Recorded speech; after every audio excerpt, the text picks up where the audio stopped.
رحمن رحمن ساعدني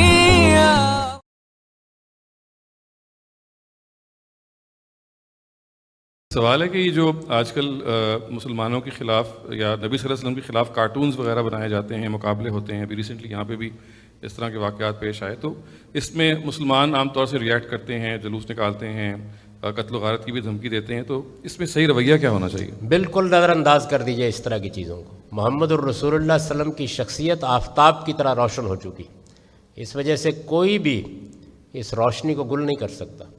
ایسے موقعوں پر بہت شائستگی اور تہذیب کے ساتھ ایسے اجتماعات منعقد کیجئے جس میں آپ رسول اللہ کی سیرت کو بیان کریں، آپ بتائیں کہ وہ کیا ہستی تھی، ان کا اخلاق کیا تھا، ان کا کردار کیا تھا۔ میں آپ سے عرض کروں کہ عام طور پر ہمارے ہاں چونکہ حضور کو کچھ جنگیں بھی کرنی پڑی تو اس کا بڑا غلبہ ہو گیا ہے، ورنہ جو اخلاقی شخصیت ہے وہ بے مثال شخصیت ہے۔ میں گھنٹوں آپ کو بتا سکتا ہوں کہ رسالت مآب صلی اللہ علیہ وسلم کس قدر شفیق، کس قدر نرم، کس قدر محبت کرنے والی شخصیت ہے۔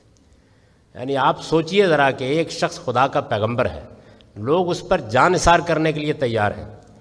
کسی آدمی سے کسی موقع کے اوپر جب ہجرت کی ہے تو قرض لیا، اور وہ شخص قرض کی واپسی کے لیے مسجد نبوی میں آ کے تکرار کر رہا تھا۔ حضور نے اس کو کہا کہ میں عنقریب ادا کر دوں گا۔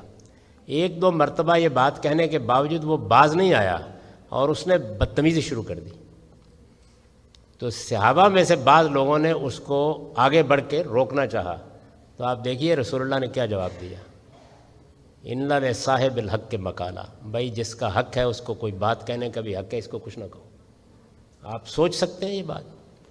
میں نے ایک مرتبہ، ایک عالم تھے تو میرے جاننے والے تھے، میں ان کے پیچھے جمعہ پڑھنے کے لیے گیا تو ان سے کسی آدمی نے سوال کیا، کوئی چٹ ایک لکھی اور پکڑا دی آگے کہ ذرا پہنچا دیجئے، تو انہوں نے چٹ پکڑی اور کہا کہ کتنا افسوس ہے، کیا زمانہ آ گیا ہے، ہمیں کوئی سوال کرنا ہوتا تھا کسی عالم سے تو ہم 2 رکعت نماز پڑھتے تھے، وضو کرتے تھے، پہلے غور کرتے تھے، ہو سکتا ہے خود ہی جواب مل جائے، پھر وقت لیتے تھے، پھر گھر میں حاضر ہوتے تھے، کچھ نظر نیاز بھی پیش کرتے تھے، اس کے بعد ادب کے ساتھ پوچھتے تھے کہ کبھی آپ کو موقع ملے تو عذرائے کرم سوال کا جواب دیں۔ یہ تنبیہ کر کے انہوں نے پھر آخر میں سوال کا جواب دیا۔ تو وہ جب فارغ ہو گئے تو میرا بھی ان سے دوستی کا تعلق تھا، تو میں نے ان سے کہا کہ مولانا وہ ایک واقعہ ہے موطا امام مالک میں بیان ہوا ہے، جو حدیث کی پہلی کتاب ہے، کہ رسول اللہ صلی اللہ علیہ وسلم جمعہ کا خطبہ دے رہے تھے، یعنی آپ ذرا دیکھیے کیا شخصیت تھی، جمعہ کا خطبہ دے رہے تھے، جمعے کے خطبے کے دوران میں ایک شخص اٹھا اور اس نے اٹھ کے یہ کہا کہ مجھے تو دور جانا ہے جمعے کے بعد، میں انتظار نہیں کر سکتا، مجھے کچھ سوال کرنے ہیں۔ رسول اللہ نے جمعہ کا خطبہ بند کر دیا، آپ نیچے اترے، اس کے سوالوں کا جواب دیا، اس کے بعد خطبہ شروع کر دیا۔ تو آپ تعارف کرائیے اس ہستی کا کہ وہ کیا شخصیت تھی، ان کا خلق کیا تھا، ان کی سیرت کیا تھی، وہ اپنی بیویوں سے کیسے معاملہ کرتے تھے، وہ بچوں سے کیسے معاملہ کرتے تھے، وہ اپنے صحابہ سے کیسے معاملہ کرتے تھے۔ یعنی ایک نرم میں آپ سے عرض کروں، اللہ تعالیٰ کو قرآن مجید میں رسول اللہ کو توجہ دلانی پڑی ہے ذرا سختی سے، جانتے ہیں کس بات پر؟ نرمی کرنے پر۔ یعنی جب آخر میں اللہ تعالیٰ نے فیصلہ کیا کہ منافقین کو الگ کر کے سزا دی جائے گی، تو اس کے لیے تبوک پر سفر کرنے کے لیے کہہ دیا گیا، اور اللہ تعالیٰ کے پیش نظر یہ تھا کہ یہ لوگ جب نہیں جائیں گے تو بالکل واضح ہو جائیں گے۔ وہ آئے، انہوں نے حضور سے اجازت مانگی، آپ نے دے دی، تو اللہ تعالیٰ اس پر تبصرہ کرتے ہیں عفا اللہ عنک لما اذنت، اللہ آپ کو معاف کرے، یہ آپ نے کیا کیا ہے، ساری اسکیم ہی خراب کر دی۔ یعنی نرمی، محبت، رحمت للعالمین ہے۔